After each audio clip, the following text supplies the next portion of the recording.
Vamos lá mais uma vez aqui no canal do Conde, no nosso encontro semanal com o meu querido grande amigo Rogério Nitablian, para mais um Conde Anitta aqui no canal. O pessoal já esperando aqui, hoje atrasou um pouquinho, mas não tem problema, a gente atrasa um pouquinho, mas está sempre lá, né, Rogério? Tudo bem, querido? Como é que vai? É isso. É isso. Tudo bem, Conde? Prazer mais uma vez estar aqui com você, com os amigos, saudando a todos. Um momento difícil, né? E vamos compartilhar um pouco de experiência. Estou chegando agora da rua aqui em São Paulo, quero compartilhar a experiência com vocês. Muito bom isso. E assim, quando a Anitta está aqui junto, prepare-se, porque a audiência bomba aqui no canal, muito feliz.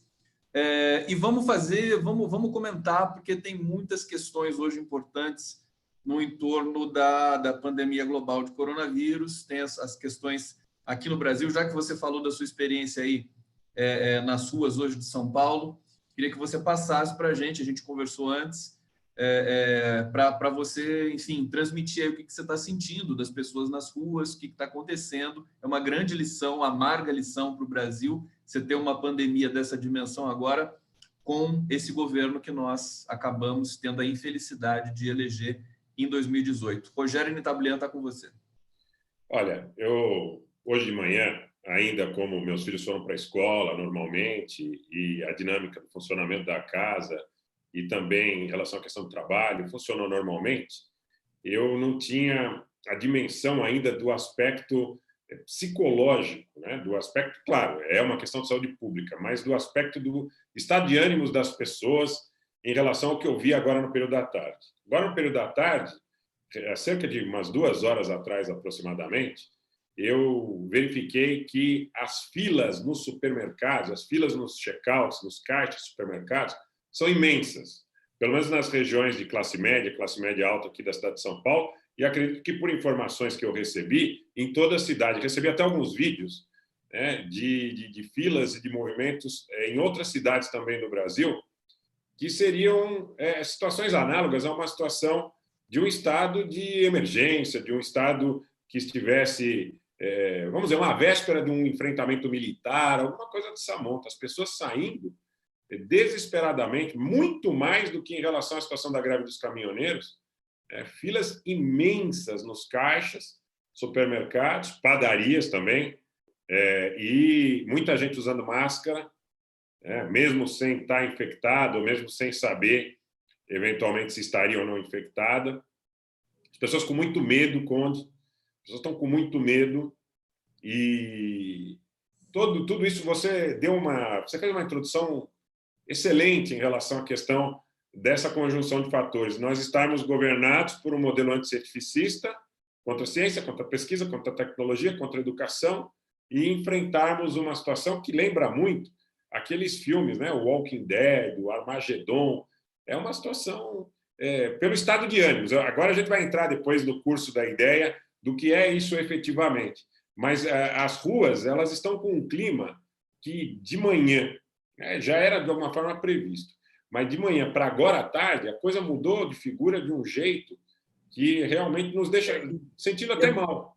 A tendência é que isso se agrave. E assim, eu quero lembrar todo mundo aqui, a nossa função não é potencializar nenhum tipo de processo de pânico, nada disso.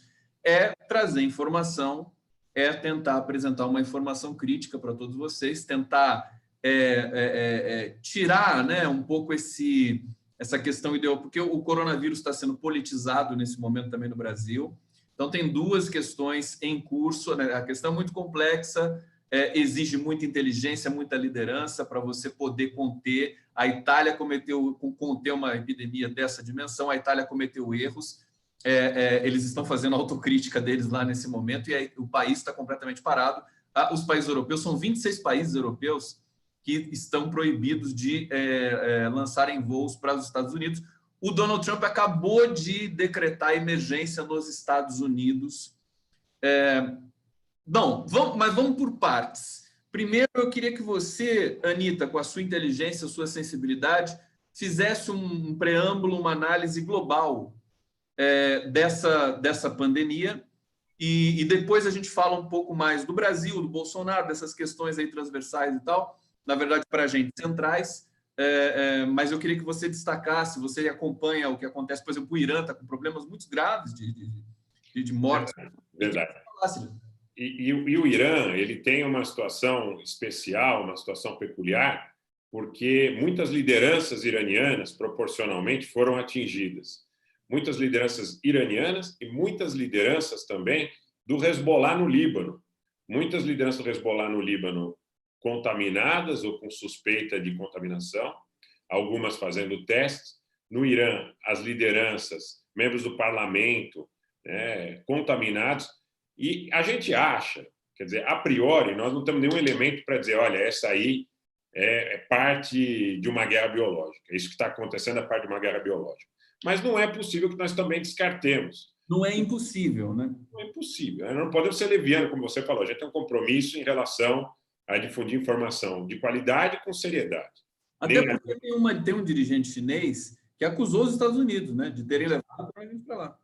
Exato. Ontem, um porta-voz da chancelaria chinesa disse que os estadunidenses teve um exercício militar na China, exatamente na cidade de Wuhan, que foi antecedeu um pouco esse início na época epidemia ainda lá na cidade de Wuhan, né? Então havia na época que esses jogos militares aconteceram cerca de 300 soldados e oficiais estadunidenses ali, né? Quando que foi isso, Anita?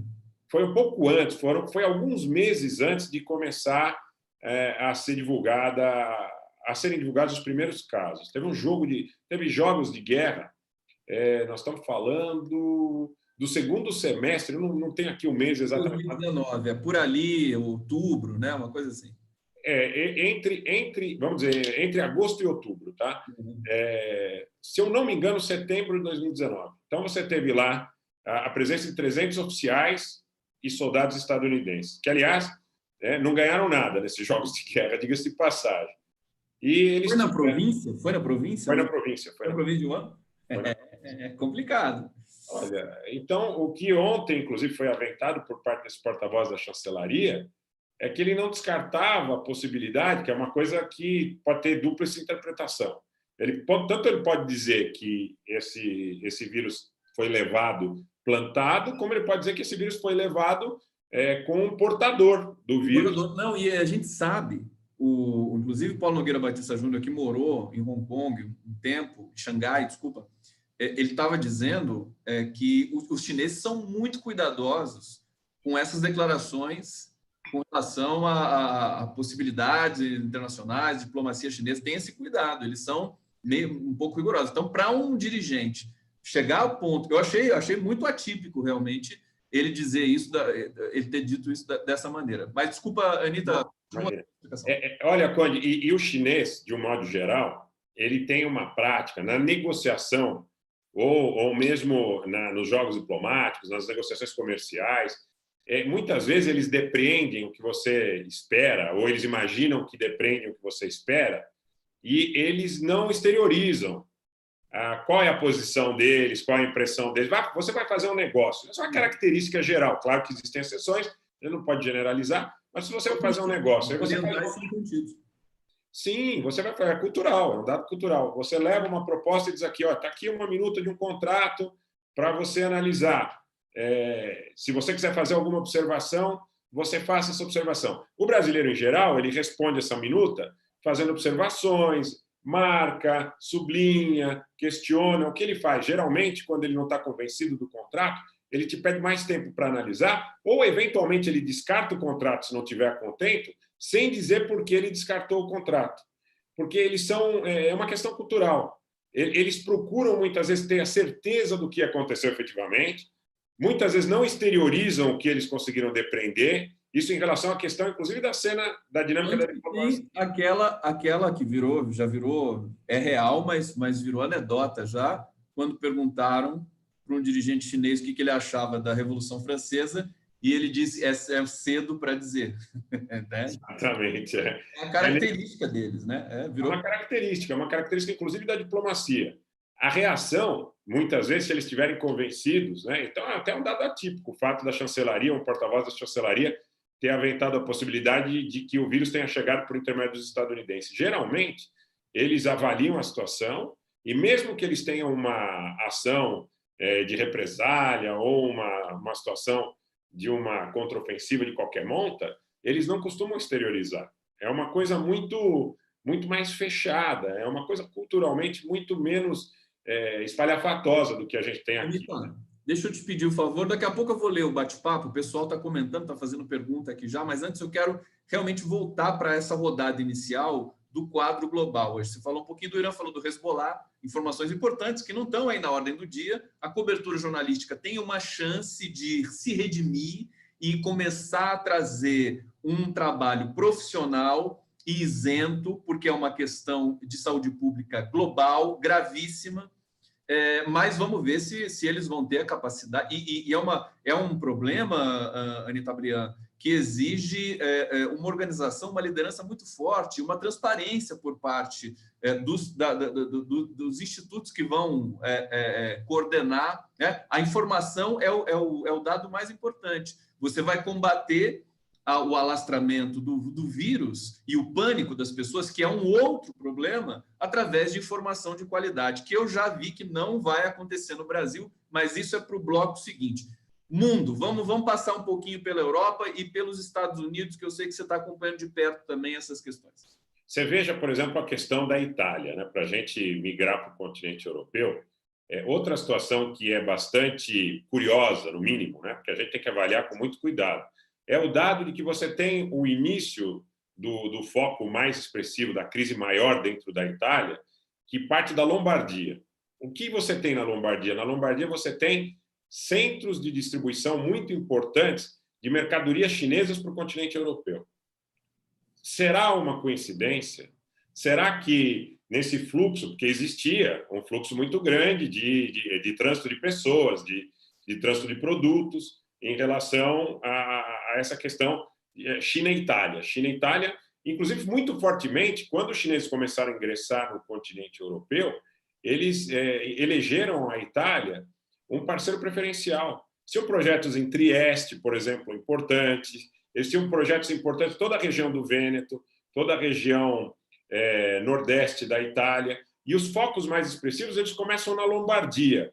O que isso significa? Pode não significar absolutamente nada. Pode significar que um chinês, eventualmente contaminado com o vírus, esteve lá, ou um italiano que foi à China para tratar de negócios com os chineses. Agora, tem também uma versão de que a cepa que afeta a Itália seja ligeiramente diferente daquela que afeta a China. Essa é uma outra questão. Será que o vírus sofreu uma pequena mutação? Será que esse vírus... Porque a Itália era nitidamente o parceiro preferencial da China, a porta de entrada da China em relação à Europa Ocidental. Muita aproximação com a Alemanha, muita negociação com a Angela Merkel, mas a Alemanha, ainda nós precisamos lembrar, a Itália também, né, principalmente na região da Sicília, mas a Alemanha ainda vive as consequências da derrota na Segunda Guerra Mundial.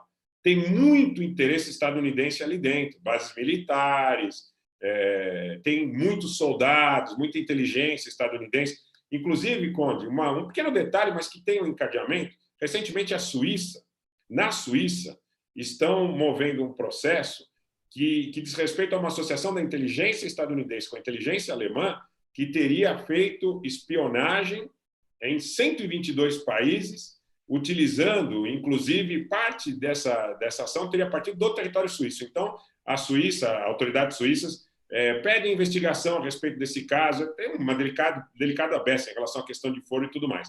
Mas a Alemanha tem uma certa barreira dos estadunidenses.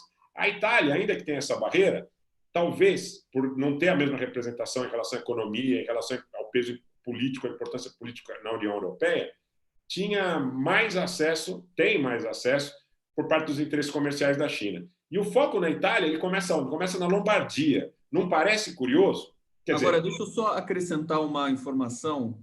Tem uma notícia muito importante, que novo coronavírus permanece íntegro no ambiente por dias. É aquela história de saber se o vírus sobrevive sem estar no seu hospedeiro, né? Então, com a pandemia de coronavírus, uma das questões que carecia de resposta é a estabilidade desse vírus no ambiente. Então, o SARS-CoV-2 é o nome aqui dessa cepa de vírus, permanece íntegro por horas e até dias, aponta novo estudo em forma de pré-print, né? Sem revisão por outros cientistas, na plataforma MedR-Sieve, do último dia 9. Então, de forma aerosol, no ar, né, gotículas de água, dentro de microgotículas, a durabilidade do vírus é de 2,74 horas. Isso é importante para a gente saber quanto dura e saber, por exemplo, se eles podem estar no corrimão do transporte público, esses lugares onde todo mundo põe a mão, quanto tempo né? Isso é técnico, isso é uma coisa importante.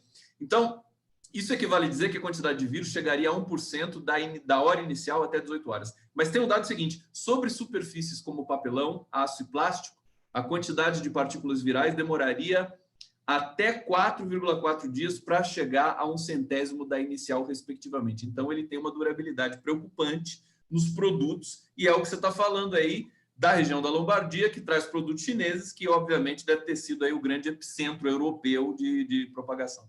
Foi sim, foi o epicentro europeu, e também as pessoas imaginam que os transportes que ocorram, majoritariamente de mercadorias, sejam transportes marítimos. É verdade que, majoritariamente, eles são transportes marítimos, mas tem muita coisa que vem de avião, principalmente produto com valor agregado alto. Né? Agora, Anita, uma coisa é certa, né? Os mais visados, nesse primeiro período, é quem viaja de avião. Sim. O avião é o grande, realmente, sim. É o lugar onde é o risco maior. Quer dizer, são chefes de Estado, é o Bolsonaro, é o Trump, é o prefeito não sei da onde, né? A elite dirigente do Brasil também, né? A elite empresarial.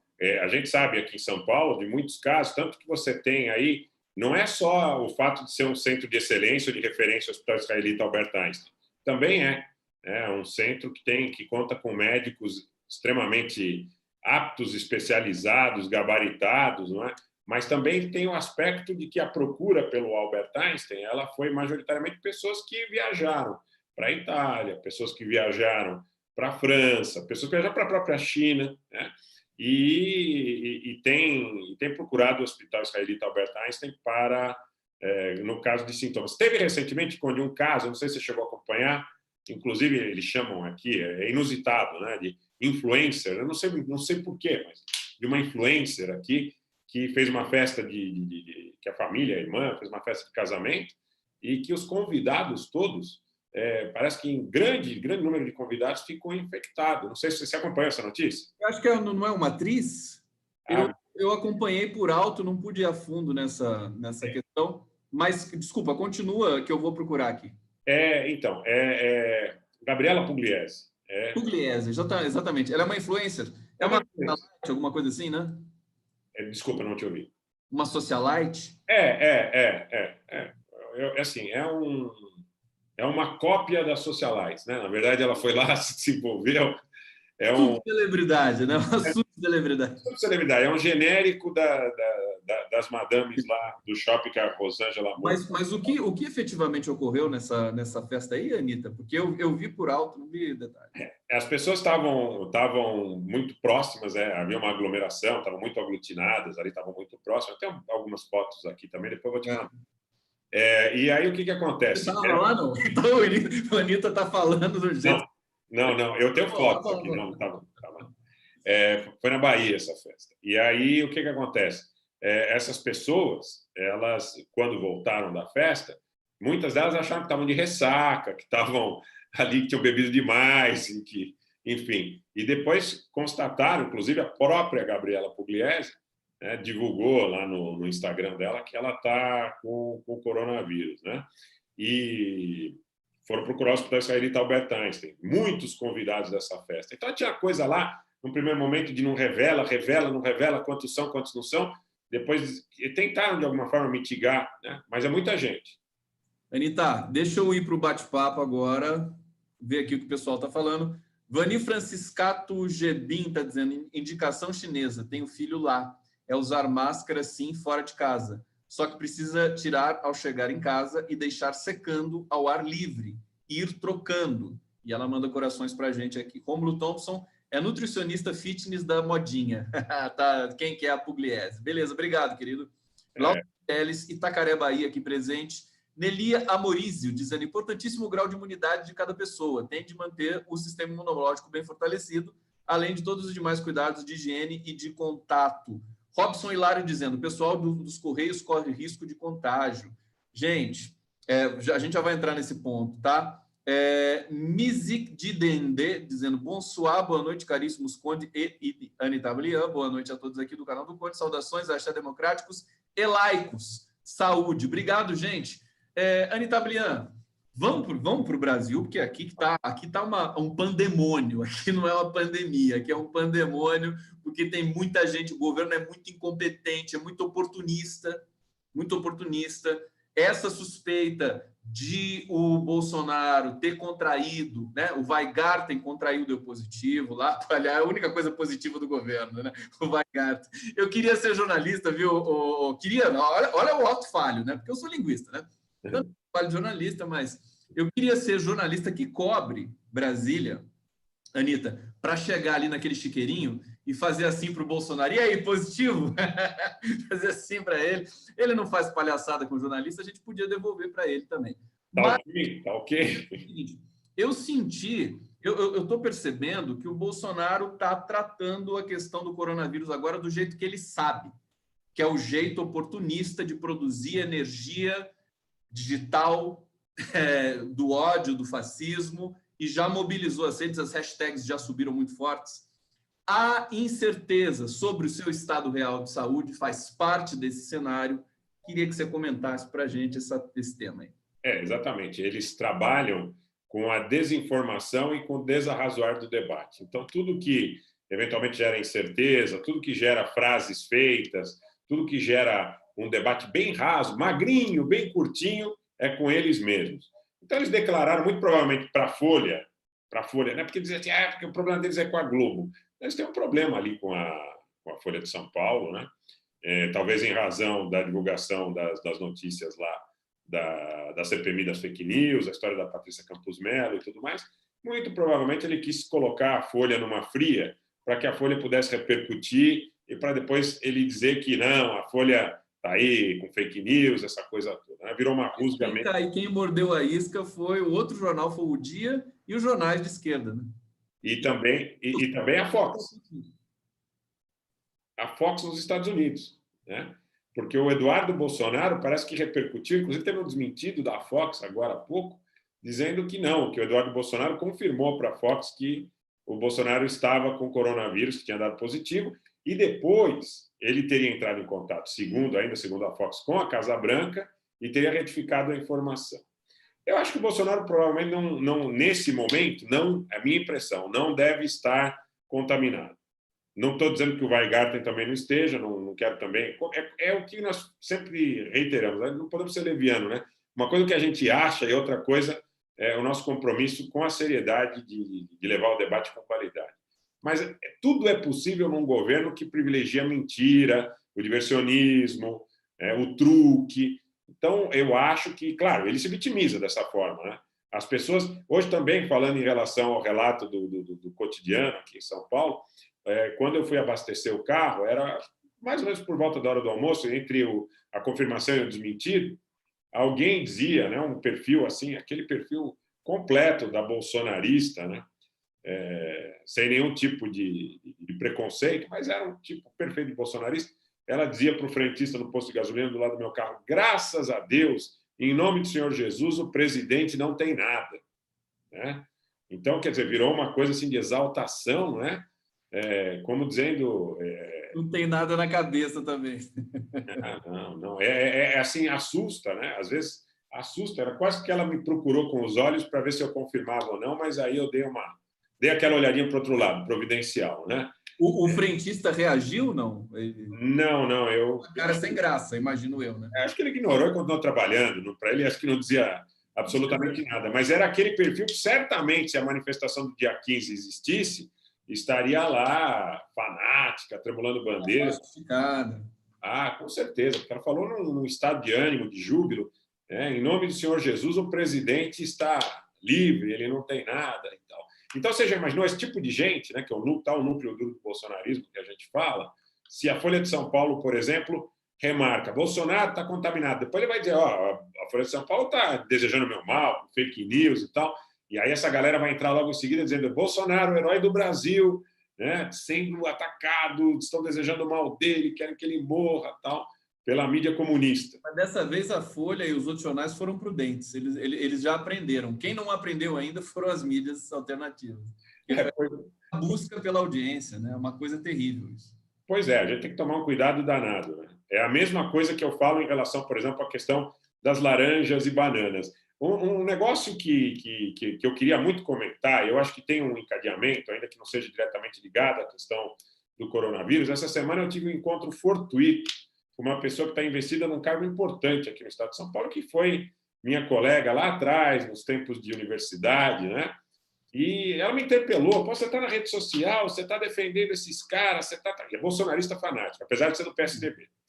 Né? Você tá... Eu falei: olha, eu respeito a sua posição, você é obrigado a respeitar a minha, goste ou não goste. Né? No primeiro momento até pensei em ir embora, sabe como? Mas eu falei: não, eu não tenho por que ir embora, porque se ela quiser me hostilizar, ela que o faça abertamente. E aí ela começou a se perder. Qual é o motivo da sua insatisfação com os governos Lula e Dilma? O triplex do Guarujá, ela me falou. O triplex do Guarujá. Eu falei: o triplex do Guarujá? O triplex do Guarujá acabou com o Brasil, né? Foi uma coisa assim, né? Todo mundo passou fome por causa do triplex do Guarujá. E você está com isso? Foi um pouco antes de explodir essa coisa do coronavírus dos últimos dias. Se eu não me engano, foi na terça-feira. E aí aquela coisa: não, o triplex do Guarujá roubou como ninguém, roubou muito e tal.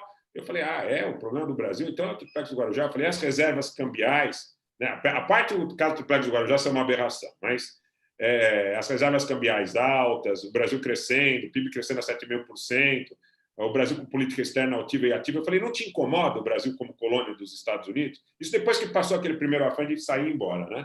Aí ela parou, me olhou, ela falou: mas nós não somos colônia dos Estados Unidos. Eu falei: não, é total, a submissão, a subserviência, Alcântara, Embraer e tal. E aí sabe o que acontece? Faltam argumentos. No fim, ela me falou: eu sinto que tem um ódio de classe muito, muito, muito arraigado nessa concepção. E por que eu estou dizendo isso? Porque no fim do papo, feliz ou infelizmente, ela disse assim: poxa, que legal, eu tinha uma impressão diferente a teu respeito, a que você estava defendendo, tantos anos sem a gente se ver e tal. Então, pô, que legal conversar com uma pessoa de bom senso e tal. E eu conversei com uma outra amiga, que inclusive é vinculada à próxima do presidente Lula, e disse: infelizmente, se não fosse eu o interlocutor, alguém que ela já estudou junto, alguém que ela conhece, alguém que para ela tem um nível de familiaridade, certamente ela hostilizaria. E está claro aí, Conde, que é o núcleo duro do bolsonarismo, é o núcleo do ódio. Mas não é só o núcleo do ódio das fakes, armado pelo Bannon, armado pelo Deep State estadunidense, pelo governo do Netanyahu, não. É o núcleo duro do ódio de classe, do nordestino, do negro, da mulher. Não, eu ainda diria mais. Eu diria que a elite brasileira está muito satisfeita com o Bolsonaro, com todo esse teatro que acontece. Ela está se deliciando porque ela não gosta do Brasil. Está vendo o Brasil ser massacrado, ela está perfeita. Ela deve estar um pouquinho chateada agora em função do dólar, mas isso é detalhe. É detalhe, porque eles têm todos eles têm mecanismos de proteção em relação a isso. Claro. Investimento em bolsa. Desculpa, pode falar. Investimento em bolsa é 25%, isso é 25% da carteira. Eles têm hedge, têm seguro, enfim, é tanta coisa que o que acontece é que eles ficam um pouco menos ricos e quem não tem absolutamente nada fica em situação de penúria. Mas é bem que o PT não é mais o governo, então aí eles se brindam, né, entre eles. Sim, é porque não tem mais que conversar com essa gente. Teve um empresário do ramo de varejo que, por ocasião do estabelecimento do Conselhão, né? Assim, estou dando uma dica que vai ficar até fácil para quem conhece. Para quem te conhece e tal, né? Mas não, e para quem até conhecia o mecanismo de funcionamento dos conselhões. Claro, claro. Ele falava assim para mim na época, ele falava: olha, o meu problema, o governo está... Agora você não está contente, governo do Lula, governo do PT? Não, tá, mas o meu problema, sabe qual que é? Que eu tenho que ir para o conselhão conversar com o sindicalista.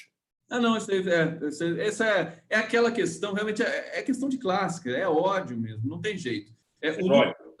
Quando a gente volta agora para os governos Lula e Dilma, sobretudo o governo Lula, a gente percebe que foi praticamente um milagre ele ter se estabelecido e ter governado. Ele foi muito esperto, ele é muito inteligente. Ele foi muito bom. Não existe condição. O Brasil tem a elite mais atrasada e predatória do planeta e que detesta o país. E não adianta você querer implantar um nacionalismo. Eles acham que nacionalismo é palavrão, que para patriotismo eles se apropriaram da ideia do patriotismo de maneira debochada, evidentemente. Agora, Anitta, vamos falar mais da questão da pandemia. Quero aqui ler mais comentários aqui no chat, no Vani Franciscato Gevin está dizendo: as pessoas têm de se cuidar por si mesmas. Robson Hilário, me parece que eles sofrem de falsa sensação de segurança com o Bolsonaro. Está falando da elite brasileira. Rio de Janeiro suspendeu aulas, Alemanha também. Vani dizendo aqui. Maria Eugênia dizendo: mas esse é o seu perfil, tem uma oratória boa e não mente. Muito bem, acho que ela está elogiando a gente aqui. Fabiana Aquino: acabei de receber a notícia de que minhas filhas não terão aulas por 6 semanas. Mais uma última, Ana Clara, querida, não é um dever do presidente apresentar o laudo com o médico dando entrevista. Aliás, essa é uma coisa muito engraçada. Na época da democracia brasileira, a gente tinha uma relação institucional do governo com a imprensa, mínima, que era dar uma coletiva, que era os médicos se darem uma coletiva sobre o que está acontecendo. Não teve nada disso. São fotos obscuras de fundo. O presidente deu uma banana para os jornalistas, dizendo que é muita palhaçada. Rogério, sobre essa questão, sobre o uso político do coronavírus, o que você poderia dizer para a gente até aqui, dadas as circunstâncias de um país que está tomado por um governo que gosta da linguagem de mentira, de mentir, são mitômanos, diante de um problema mais real e mais terrível que assola o planeta agora, com uma questão que deixa as pessoas aflitas, angustiadas, que é o coronavírus. Passo para você, querido. Olha, você, em relação à questão da administração do problema no mundo, também acho que vale uma passada sobre o aspecto do delay, né? Do atraso em relação a medidas que sejam importantes para que a gente possa evitar que a coisa se alastre e que fique incontrolável. Tem a questão aqui, por exemplo, vamos pegar a questão de São Paulo. No Rio de Janeiro, a gente acaba de receber a informação que o Witzel suspendeu as aulas, né? Escolas públicas, escolas privadas, cinemas e teatros. Aqui em São Paulo, o governo do Dória, muito provavelmente por falta de um plano de contingência, por falta de um plano para enfrentar a situação de uma maneira mais clara, está procrastinando, está adiando a tomada dessa decisão. Eles estão brincando com fogo, Conde. Você já viu como é que está? Hoje de manhã eu estava vendo na televisão os vagões de metrô, de trem e os ônibus. Como sempre, amarrotados, né? Pessoal ali... A gente sabe o que é.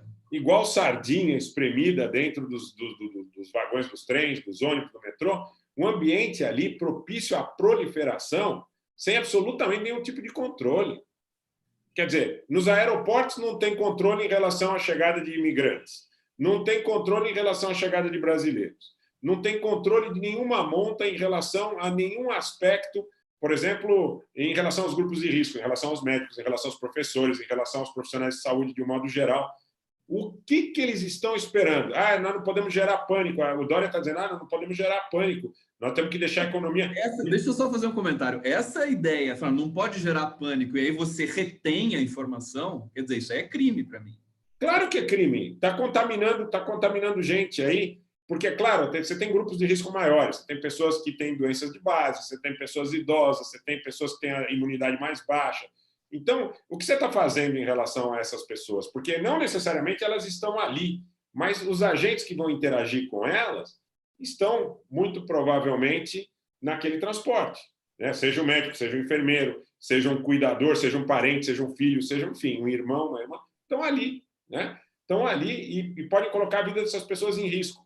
Qual que é o sentido de nós procrastinarmos? Por exemplo, nas escolas. Tem um pânico nas escolas, seja nas escolas públicas, seja nas escolas privadas, mas, ao mesmo tempo, tem aquela coisa de que a mentalidade do governo de São Paulo é represar a tomada de uma ação assertiva. E isso aí vai dar em quê? E não vai passar desse fim de semana. Infelizmente, eu não estou dizendo isso para gerar pânico, mas não vai passar desse fim de semana. Se não for hoje, vão decretar um recesso escolar. Anitta, deixa eu só dar uma passada aqui no noticiário nesse momento, porque o noticiário está muito acelerado. Enquanto a gente vai falando, vai acontecendo um monte de coisa no mundo. Evidentemente, o mundo não vai parar para assistir o Conde e a Anitta, mas, de qualquer maneira, só para justificar aqui, eu vou colocar aqui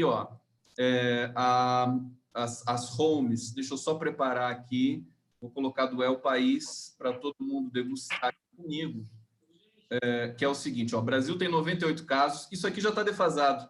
Brasil tem 151 casos, né, de coronavírus, sendo 2 estados de transmissão comunitária. Aqui, pandemia provoca apagão mundial no esporte. UEFA, Premier League, Libertadores, suspensões de tênis, hóquei, ciclismo, NBA e Fórmula 1. Conduta do vírus no calor é chave para seu controle. Ninguém sabe como é que é o comportamento dele em países mais quentes ainda.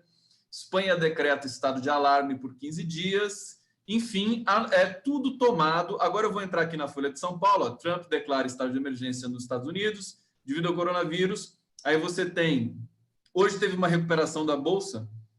Depois eu queria que você comentasse isso também, porque parece que hoje a Bolsa subiu bastante.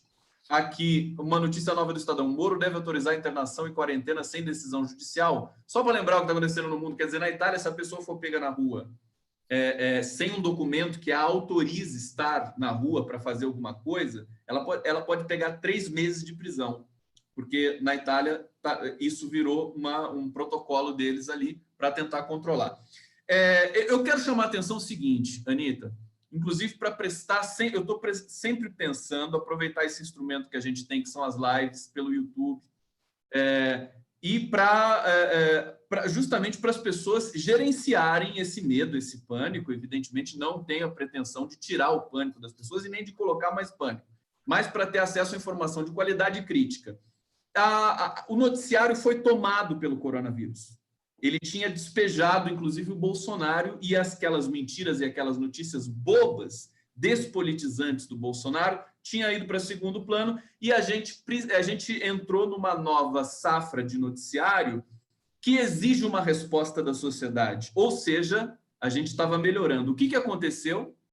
O Bolsonaro se apropriou com essa história dele estar com suspeita de coronavírus, e agora você tem hashtag com coronavírus e Bolsonaro, Bolsonaro coronavírus, e eu prevejo, né, já estou vendo uma degradação do noticiário de novo com o uso político do coronavírus. O que você teria a dizer para a gente dessa temeridade, quer dizer, aproveitar esse tema para ganhar espaço político nas redes? Diga lá para a gente. A falta de escrúpulo deles sugere que eles já estão se apropriando disso, já estão tomando esse tipo de atitude, não estão preocupados com a saúde da população. Eles têm feito isso com maestria em relação a situações ainda tão delicadas quanto, por exemplo, a questão da auditoria do Bolsa Família. Não tem problema se você vai passar fome, se você vai ficar doente, se você vai morrer, se você vai ficar privado de atendimento médico, se você vai sentir fome, frio ou dor. O importante para eles é cumprir o papel para o qual estão aí, que é destruir a soberania nacional, destruir as relações dentro do tecido social, atender a ideia de que saúde pública, educação pública, transporte público não sejam situações essenciais ou necessárias. E eles têm feito isso com maestria. E a política é diversionista. Tanto é que a política é diversionista que ele apareceu com máscara ontem na live dele. Ele apareceu com máscara porque ele queria que todo mundo perguntasse: está com máscara por quê? Porque a epidemia é preocupante, assustadora, você está com o vírus, não está com o vírus. É diversionista. Ao invés dele aparecer lá como um homem decente, como um sujeito preocupado com o Brasil, dizendo: olha, nós temos esses caminhos, isso aqui para adotar, isso a gente pode fazer, isso a gente não pode fazer, vamos ficar juntos como sociedade, responsabilidade do chefe do executivo, ele estava fazendo, como dizem no Sul, chorna, palhaçada. Poxa, é uma questão gravíssima. É uma questão que diz respeito à vida de muitas pessoas que já são vulneráveis. Outro detalhe, quem gerencia as crises de coronavírus? Por exemplo, na Itália é o primeiro-ministro italiano. Nos Estados Unidos é o Trump. Por incrível que pareça, é o Trump que vai para a televisão falar sobre o que está acontecendo. Embora o gerenciamento dele tenha esse viés xenófobo, ele que está tocando do Brasil, não. Ele não fala, ele fala só dele próprio e para os seus, né, seguidores que não vão mais na manifestação do dia 15. Desculpa, vai lá. Mas até aí está ótimo, até aí está perfeito, porque não é só de economia que ele não entende. Ele não entende economia, ele não entende saúde, ele não entende transporte, ele não entende segurança, ele não entende nada. Né? Ele está aí para animar, e eu fiz até uma analogia com o animador de auditório do Silvio Santos. Né? O Silvio Santos, no caso, eu não sei se é o Trump ou se é o Netanyahu, e ele é o Liminha, né? Que fica lá animando a plateia no auditório, falando bobagem para as pessoas, com política diversionista. É lamentável, é deplorável que o sujeito se preste a um papel desse. Ele não está preocupado e não tem habilidade, é inepto para o exercício da função. E aí, Conde, vamos fazer um link com essa história aí dos Faria Limers, da elite paulistana, da elite brasileira, de estar contente com isso. É uma vergonha para a elite brasileira, letrada, pelo menos em tese, com formação acadêmica na Sorbonne, com formação acadêmica em Coimbra, em Lisboa, no Politécnico de Turim, na Universidade de Madrid, em Harvard, em Massachusetts. Vamos lembrar que eles se formam no exterior porque detestam o Brasil também, né? Opa, com certeza, com certeza. Alguns deles ainda têm algum apreço pela graduação na Universidade de São Paulo, que é uma coisa que também tem viés de declinante. Agora, eles adoram estudar fora do Brasil porque eles adoram desmerecer tudo que é brasileiro, tudo que é nacional, tudo que é do Estado, sabe? Eles acham que é uma coisa... É feio ser brasileiro. Né? Tanto é que tem uma corrida que já tem o quê? Tem uns 10, 15 anos, pela cidadania europeia, pela cidadania estadunidense. O brasileiro vai lá e paga. Portugal, por exemplo, agora estão restringindo um pouco. Mas eles ficam buscando ancestralidade, o bisavô italiano, português. E quando não tem, eles pagam. Porque, por exemplo, em Portugal, se você comprasse uma casa, primeiro o valor do investimento era 500 mil euros, depois passou para 1 milhão de euros, acabou dificultando um pouco mais. Mas se você investe, né, esse valor, até hoje, se você tem muitos chineses, inclusive, que foram para lá e conseguiram a cidadania portuguesa. A elite brasileira, mesmo sem a condição de provar a ancestralidade, colocava dinheiro lá para dizer assim, eu não sou brasileiro, eu sou europeu. Não, Anitta, que terrível você falar disso. A gente está falando de várias da pandemia, da epidemia, a gente vai com os assuntos entrelaçados. Conheço muita gente que comemora, assim, nossa, saiu meu passaporte italiano. Ah, e vai para a Itália agora, né? Agora vai para a Itália desse jeito que está. Sem querer desprezar, minimizar, mas é a hipocrisia das pessoas. É a falta de sentimento, falta de ancestralidade nacional, da própria identidade. É uma coisa que realmente deixa a gente muito indignado. Anitta, deixa eu acelerar, ler mais um pouquinho aqui. Ó. Sil Lopes está dizendo, hoje um senhor que chegou da Itália fugiu do hospital antes de fazer o exame, a enfermeira fez BO, irresponsável. A gente tem uma certa cultura, por que Cuba está quase zero caso? Eu não sei se apareceu algum caso, mas é coisa sempre assim, 1, 2 em Cuba, mas acho que ainda não tem nenhum confirmado em Cuba. Porque tem uma cultura ali que eu digo que Cuba tem um socialismo estrutural. Nós temos o racismo estrutural no Brasil, os cubanos têm um socialismo estrutural. E eles cuidam uns dos outros. Eles têm esse DNA. Aqui, se o brasileiro se ter suspeita de coronavírus, ele pode até esconder isso dos médicos para não ser obrigado a ficar da quarentena. O brasileiro tem esse traço, né? É o traço da disciplina. Por isso que os chineses conseguiram controlar também com grande competência, ainda que o problema lá seja gigantesco ainda nesse momento. Agora, eu queria pedir para você comentar justamente a questão das pessoas, do sentimento nas ruas. Sabe o que eu venho sentindo? Existe uma degradação generalizada de todos os postos de trabalho. Quer dizer, caixa de supermercado está trabalhando com tristeza. Os produtos estão com a qualidade inferiores. Você pega um produto lá com data de validade ainda no prazo, mas o estado dele, o aspecto dele já passou. A fiscalização no Brasil deve ter estilhaçado. Depois, logo que a Dilma caiu, eu me lembro, os preços dos supermercados subiram assim, mas numa semana. Eles reajustaram imediatamente. Por quê? Porque você tinha, durante o governo Dilma, uma condução desse processo de fiscalização das agências reguladoras, da questão sanitária. Agora tudo isso se perdeu. Eu vejo fiscais, pessoas abnegadas que continuam trabalhando, mas, de maneira geral, uma degradação profunda das relações sociais e das relações da produção do produto, produtos que desapareceram de prateleiras, produtos que desapareceram das farmácias. Fala um pouquinho para a gente sobre isso, Anitta. Tudo, né, Conde? Isso nós podemos linkar até com a questão das queimadas na Amazônia. Você atacaram o INPE, atacaram o IBAMA, atacaram todas as agências reguladoras, no sentido, inclusive, das fiscalizações sanitárias. E eles dizem isso, e as pessoas muitas vezes entram nessa, principalmente aqueles mais desinformados. Ah, que bom, agora não vai ter radar na estrada. Ah, que bom, agora a gente não vai mais pagar multa. Né? Tem esse sentimento que é um sentimento, não vamos mais pagar imposto. Aí vira e mexe, ele fala, não, só precisamos extinguir o IPVA, não temos que cobrar IPVA.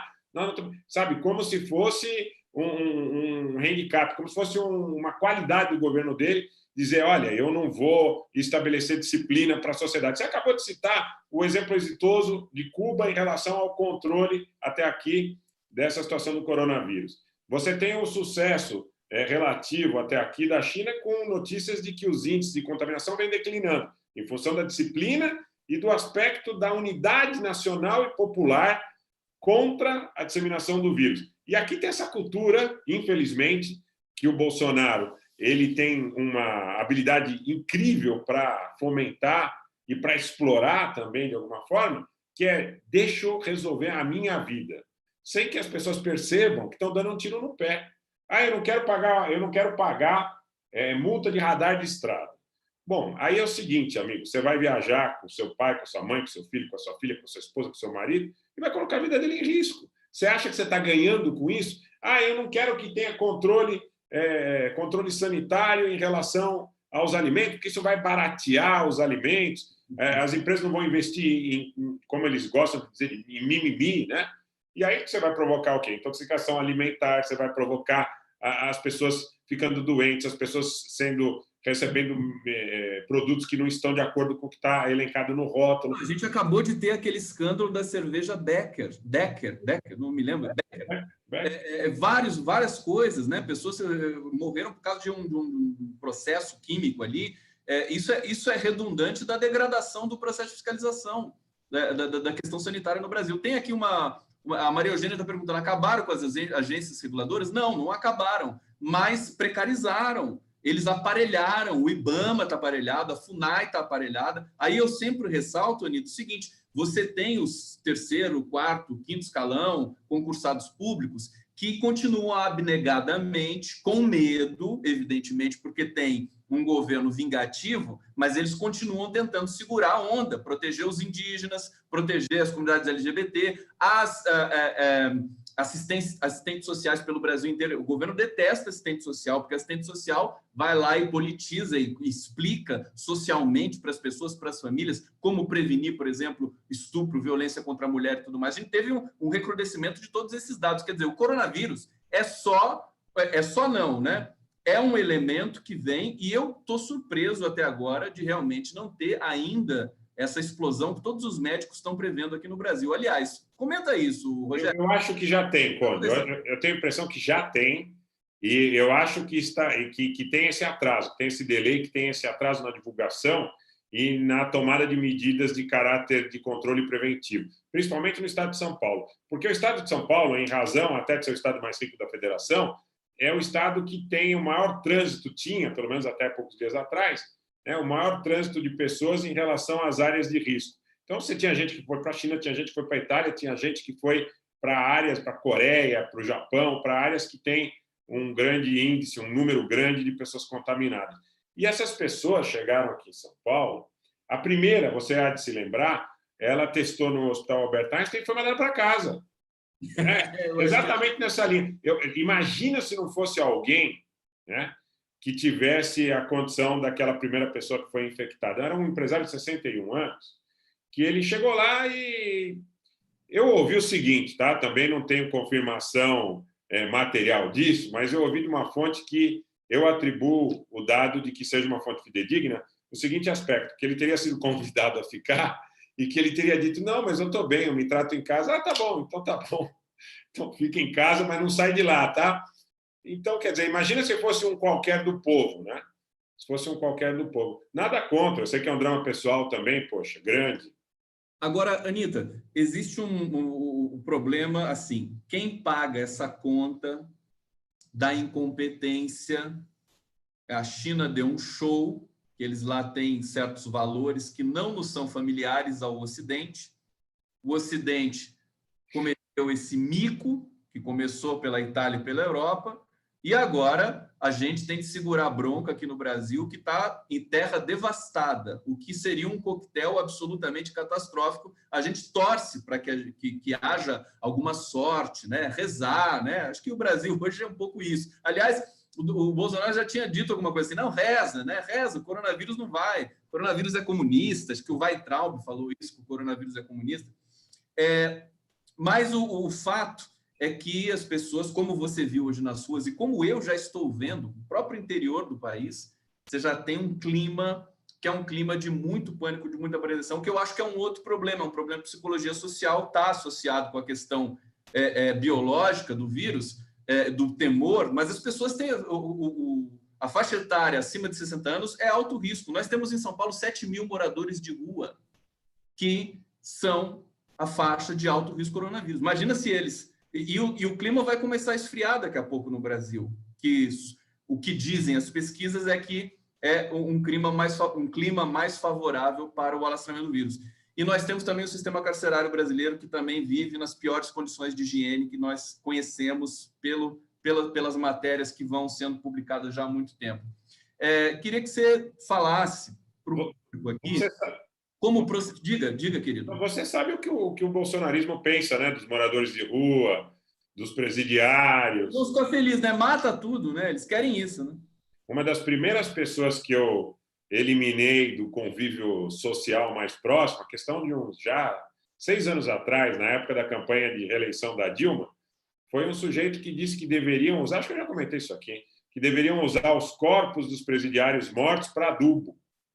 É um empresário, o sujeito estudou na Universidade de São Paulo, tem certificado duplo, estudou também na Universidade, no Politécnico de Turim, na Itália.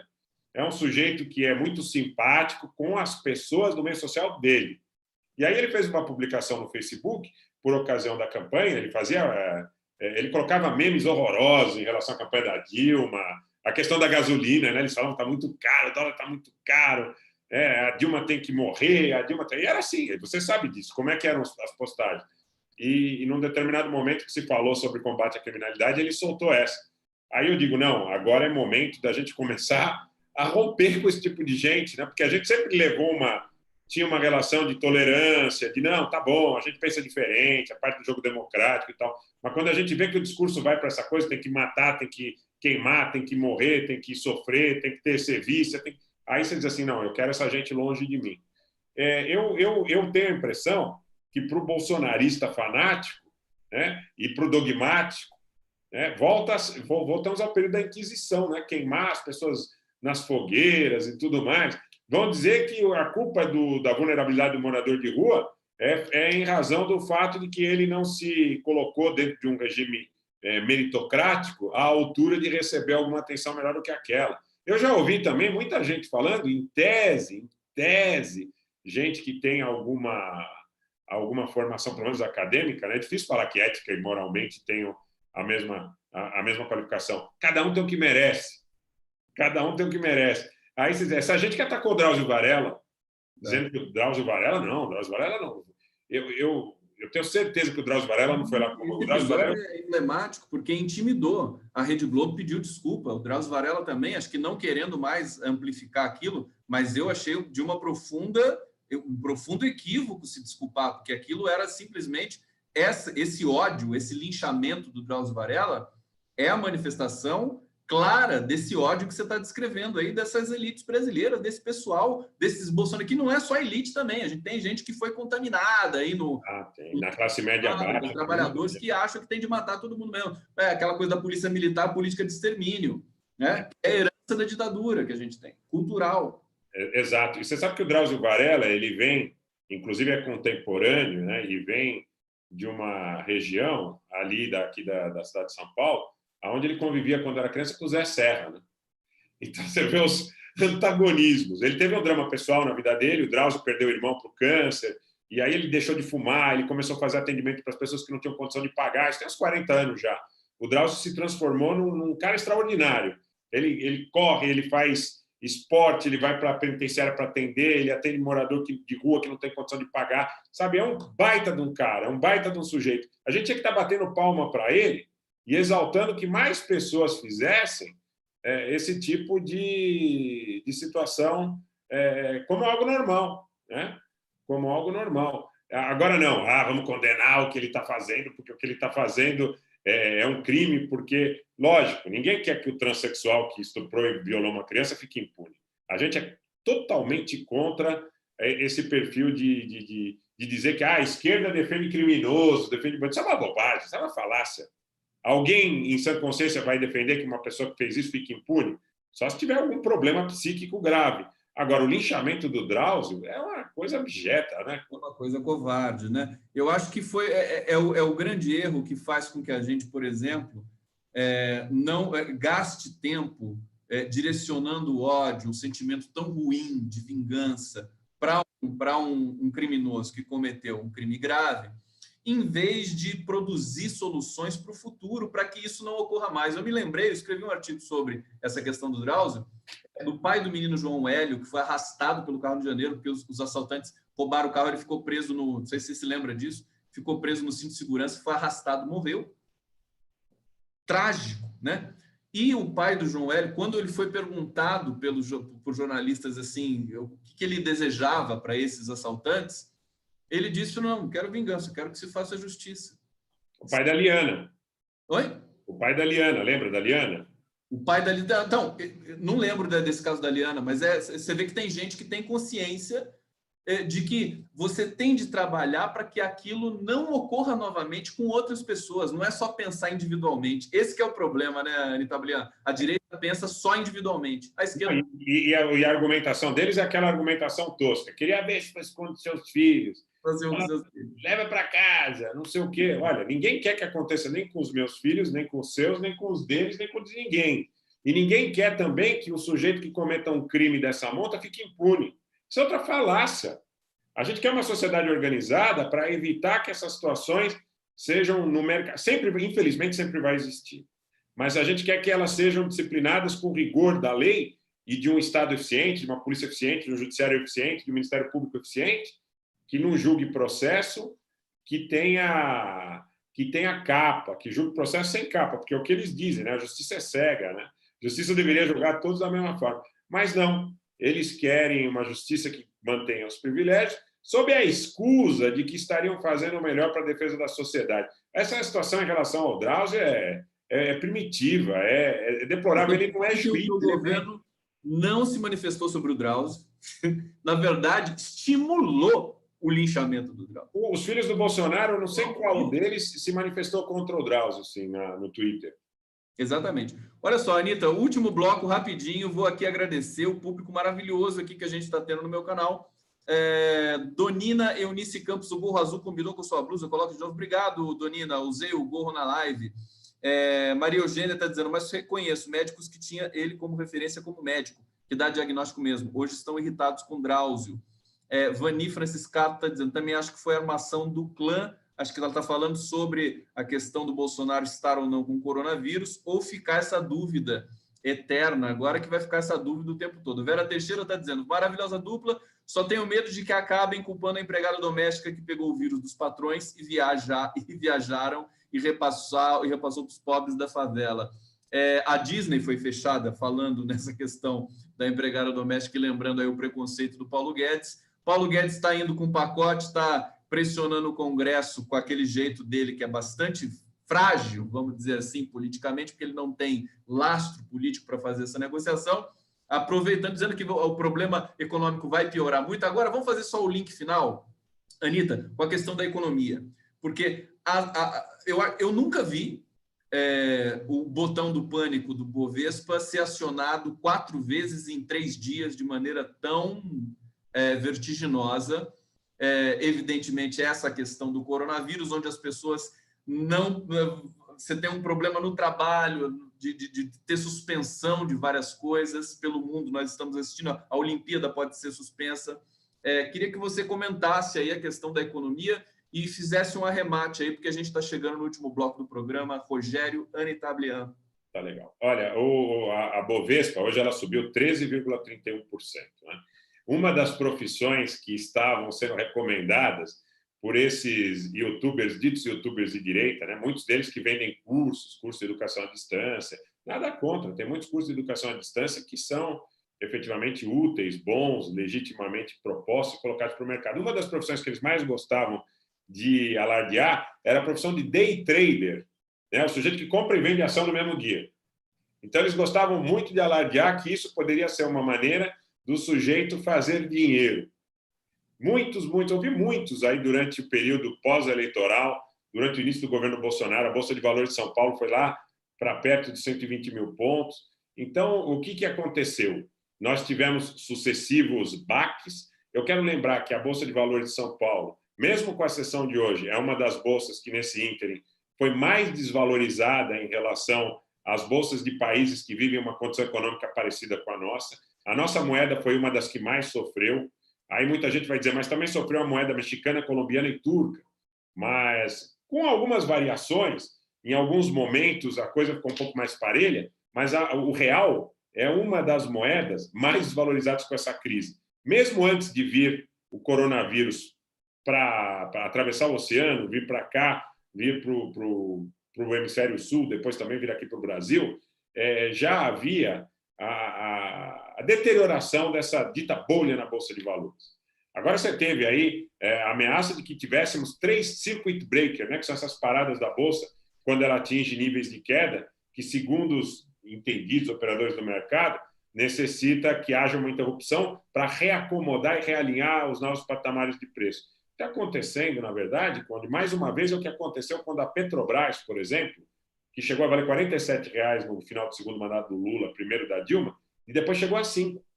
Depois chegou a 5 lá, quando o Temer assumiu lá a ideia de que ia dar o golpe para derrubar a Dilma.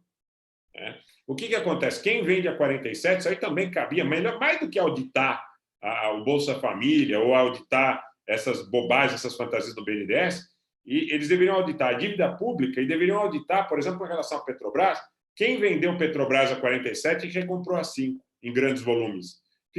Olha, eu acho que fica muito fácil entender quem deu o golpe no Brasil se nós descobrirmos quem são esses atores que fizeram, que descobrimos aspas, né?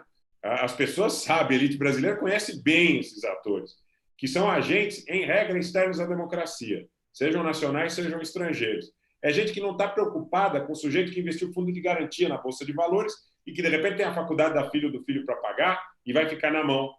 Porque se o cara colocou ali, as ações da Petrobras foram uma das mais penalizadas, né?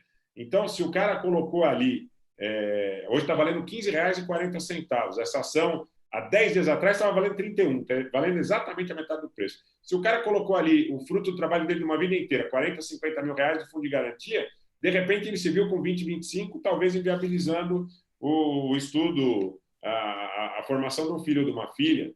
Mas agora, essa subida de hoje da Bolsa estava um pouco prevista realmente, mas não está resolvido nada. Esse é o detalhe. Quer dizer, amanhã ainda tem... Amanhã não, né? Amanhã não tem pregão.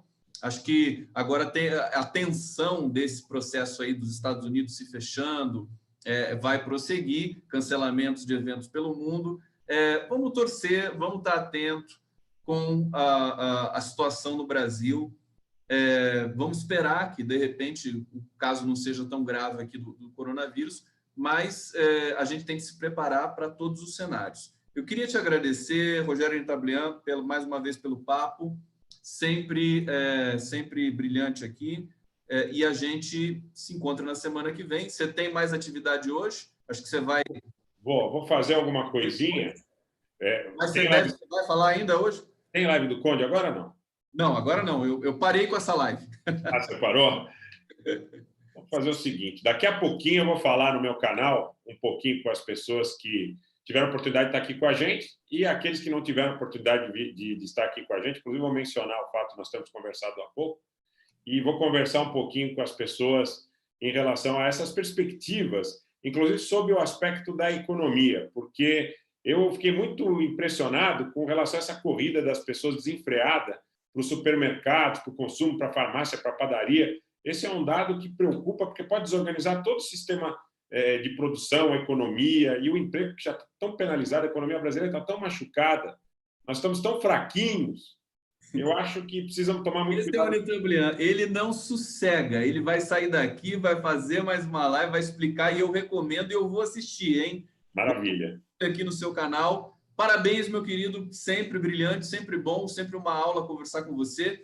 E a gente se encontra na semana que vem. Durante a semana a gente vai conversando também. Valeu. Um abraço, obrigado a todos pelo carinho. Todo mundo pro canal do Anitta.